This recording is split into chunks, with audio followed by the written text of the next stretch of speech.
and move to a public hearing on Senate Bill 5401. Brandon Popovac will give us a staff report.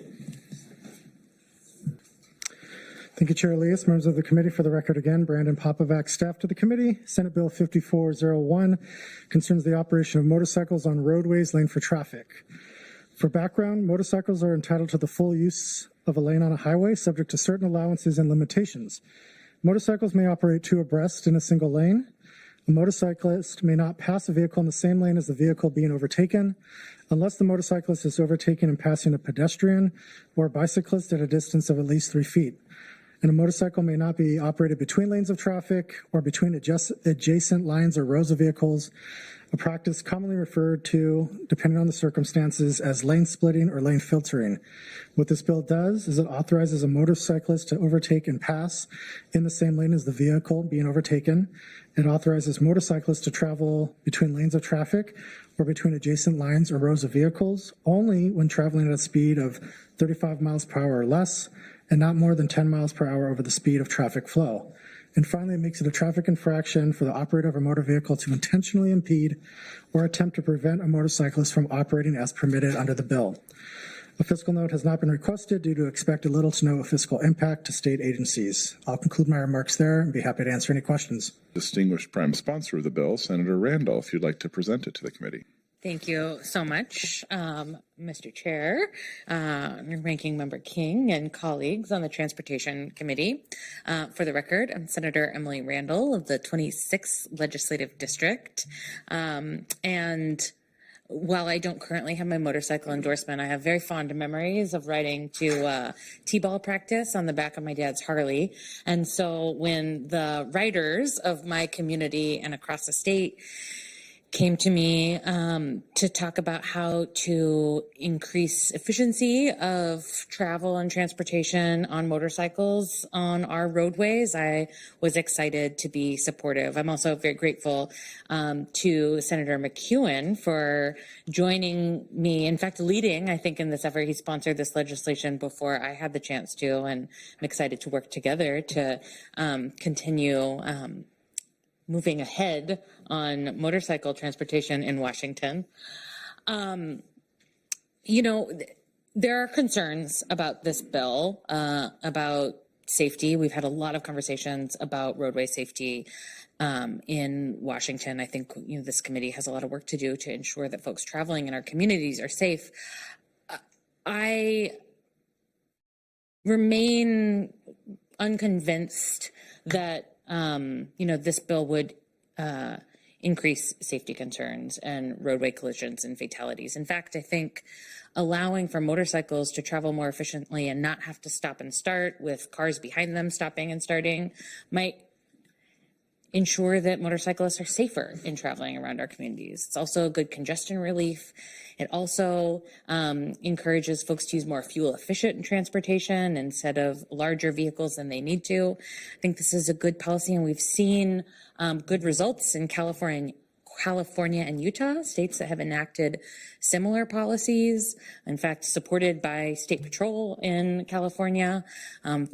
I think I mentioned in my testimony last year, I've had conversations with law enforcement in Utah where they don't have concerns. But I want to say I'm grateful for the time to revisit this policy. I think the coalition is interested in really hearing concerns and criticism and seeing how we can incorporate some of those ideas into a policy that will allow us to all use our roads safely and efficiently. Larry Walker, Mark McKechnie, and James McMahon, and at the same time promote our remote testifiers, Patrick Taggart, David Benatis, and Adalinda Luntz. Larry, you're up. Oh, I'm up. You have 90 seconds, please.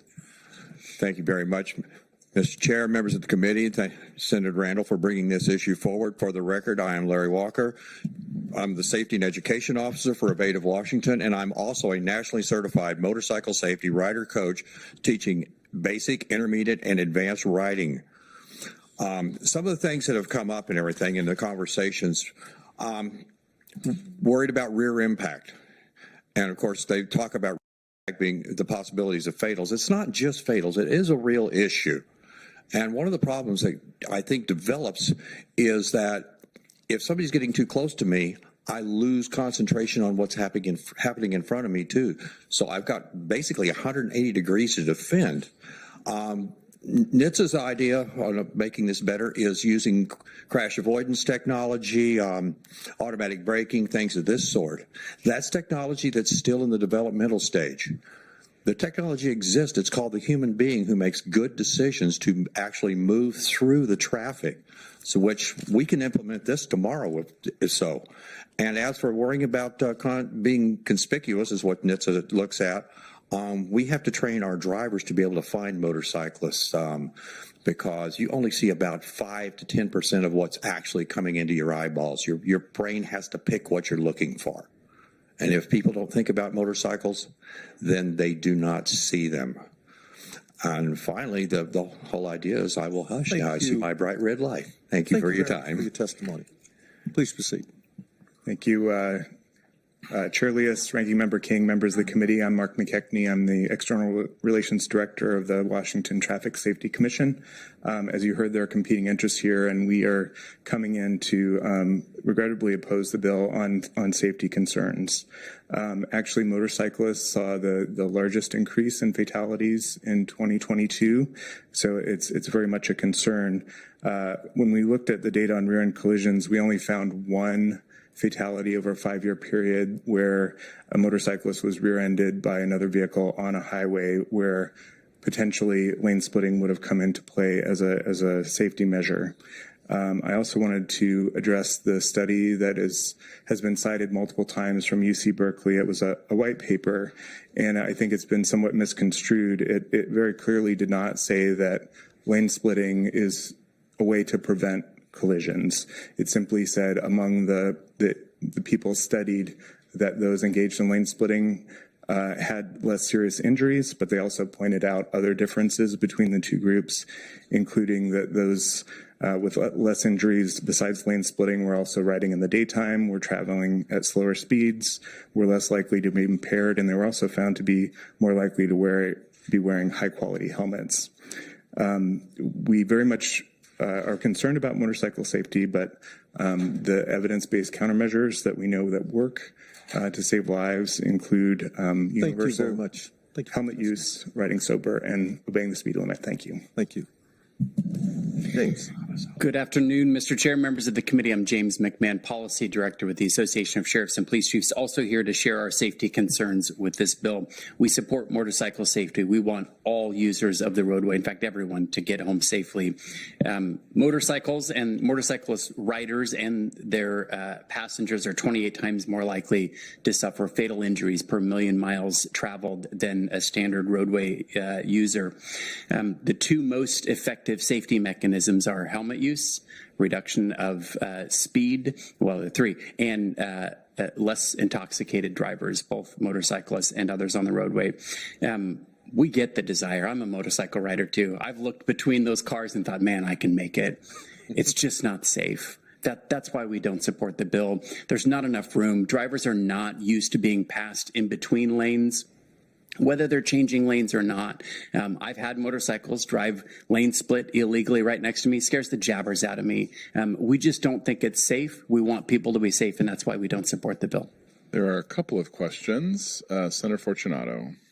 Thank you, Mr. Chair. In the past, does this bill have a speed limit, 25 miles and under? Yes, Senator. The bill says no more than 10 miles an hour faster than the traffic being passed and no greater than 35 miles an hour total speed.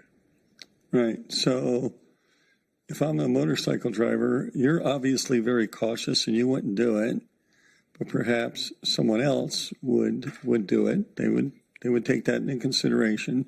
And I would think that as drivers get used to motorcycles doing this, that they will be more likely to see this. So maybe we need an education prepping before this goes into effect. So wouldn't you agree to make it a question? I would agree, hypothetically, Senator, that if the legislature were to enact this, at some point there'd likely be a little bit of a normalization, and the education would be a huge component that doesn't overcome our safety concerns that still exist. Okay, thank you. Senator McEwen. Thank you, Mr. Chairman. Mr. McKenzie, you said that, what was it, over the last 4 years, the percentage of motorcycle fatalities or accidents had increased. What was the statistic you gave? Sorry, I can be more specific. The 90-second time limit causes me to shed some detail in my testimony, so I'm happy I'm here to help. to elaborate on that. Specifically for 2022, where we saw 745 road fatalities. There are current, and these are all preliminary numbers, but the number of motorcyclist fatalities was 129 out of the 745. And is that Washington State or? In Washington State, which was a 38.7% increase over the previous year. Okay. So my question is, what does that have to do with the bill? Because we didn't have lane sharing, lane splitting in 2022. So, I mean, I guess I'm just asking what's the point of that data? Certainly, to the bill. I think the relevance is when we analyze these fatalities, we look at what the contributing factors were, and overwhelmingly, it's not wearing a helmet, it's speeding, and it's impairment and inexperience. Thank you very much. Senator Jeff Wilson. Thank you for your patience, my questioning, Mr. Chairman. Just real quick, Mark, do we know if cars that are equipped with vehicle avoidance type technology, are the motorcycles detected in all of that technology? Senator, I'm not an expert on that technology. My understanding is that there's quite a range in terms of the technology currently being used in terms of the greatest accuracy detecting the largest objects, and then the accuracy declining as objects get smaller and have narrower profiles, such as motorcycles and pedestrians and bicyclists. All right. Thank you for hearing me today.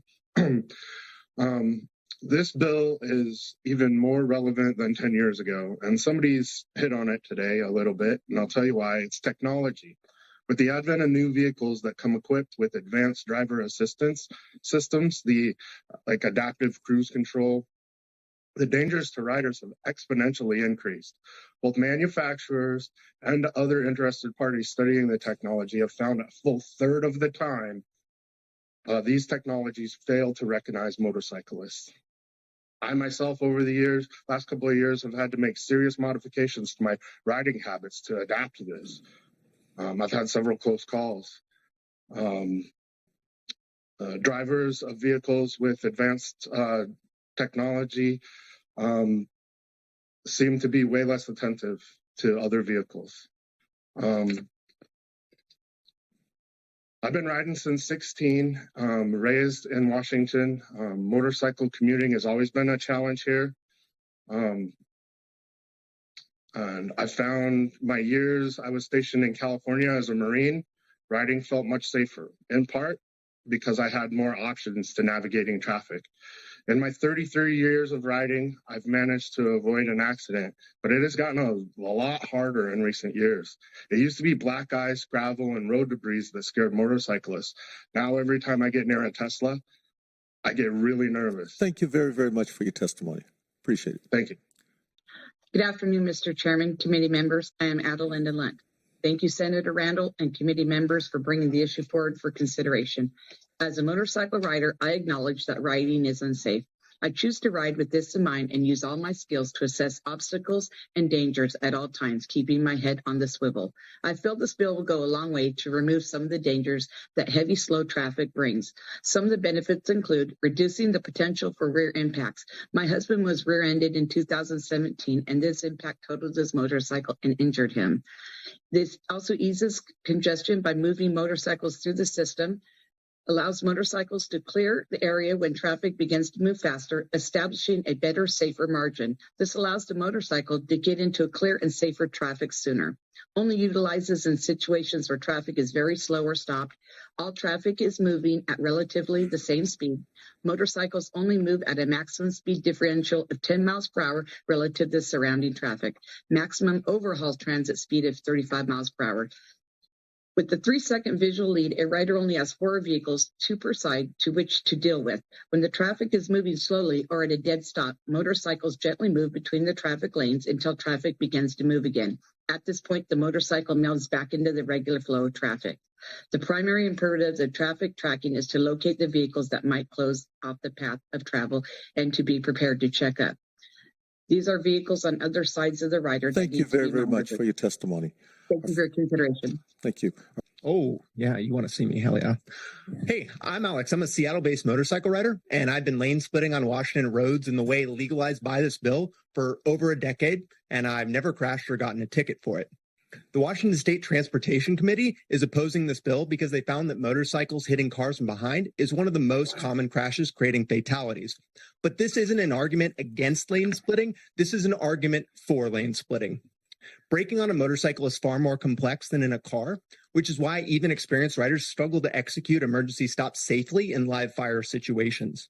It's really easy to brake too hard, exceed traction, and then lay the bike down, or just fail to stop while you're trying to avoid that. It is far safer to slide between lanes and avoid someone stopping suddenly than it is to emergency brake. I get why people are afraid of motorcycle riders splitting at high speeds between cars, because it isn't safe to have significant speed differentials between vehicles just a few feet away from each other. But this bill makes that harder for riders to do. By legalizing splitting at safe speeds, you fill those areas with those areas between cars with motorcycles who are complying with the law, forcing unsafe riders to slow down. Keeping lane splitting illegal is actively harming riders by preventing them from thinking more broadly about how they can ensure their safety on our roadways. Thanks so much for your opportunity to speak, and I am excited to legalize lane splitting and stop being worried about cops stopping me. Thank you. Thank you for your testimony. I appreciate it. David? David, please. I'm still chuckling too. Okay, I, David Sonnemeyer, am in support of Senate Bill 5401. However, not being a rider of a motorcycle, I really can't speak for these folks. However, as a driver's education school operator, I must make the following prayer for relief.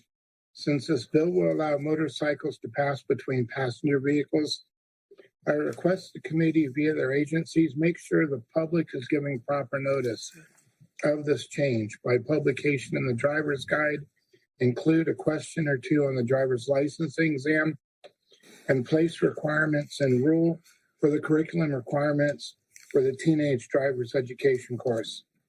This would be the same as I would request about sharing the roadway with big vehicles. I really think that, and it's kind of been mentioned already, there's a gap between what you guys do and what we get in the classroom. I also pleaded the committee consideration of the importance of driver's education to teach the public the specific elements of these traffic laws.